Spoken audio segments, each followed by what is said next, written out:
நான்காம் நிலை. இயேசு தன் தாயை சந்திக்கின்றார். இறை இயேசுவே, உம்மை ஆராதித்து வணங்கி உமக்கு நன்றி செலுத்துகிறோம். ஏனெனில் புனித பாரமான சிலுவையை கொண்டு உலகத்தை மீட்டீர். அன்னையிடம் காணப்பட்ட ஆவியாரின் கனியாம் கனிவு இறைமகன் இயேசுவின் கல்வாரி பயணத்தை திடப்படுத்தியது. தந்தையின் திருவுளத்தை நிறைவேற்ற ஆற்றல் அளித்தது. நமது பிள்ளைகள் தங்களின் வாழ்க்கையில் சவால்களை சந்திக்கும் போது ஆவியாரின் கனியாம் கனிவை சொல்லிக் கொடுத்து பொறுமையாக அதனை எதிர்கொள்ள கற்றுத்தருகின்றோமா, அல்லது சவால்களிடமிருந்து தப்பித்து கொள்ள சொல்லித் தருகின்றோமா?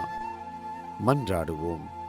எங்களின் தாய்மரியே, நாங்கள் எதிர்கொள்ளும் வாழ்க்கை சவால்களை கனிந்த இதயத்துடன் பொறுமையாக அணுகி செயல்பட எங்களுக்காக பரிந்துரைக்கும்படி உம்மை மன்றாடுகின்றோம். ஆமென். எங்கள் மேல் இரக்கமாயிரும் ஆண்டவரே, இரக்கமாயிரும். எங்கள் மேல் இரக்கமாயிரும் ஆண்டவரே, இரக்கமாயிரும். இறந்த நம்பிக்கையாளர்களின் ஆன்மாக்கள் இறைவனின் இரக்கத்தினால் அமைதியில் இளைப்பாறுவனவாக. ஆமென்.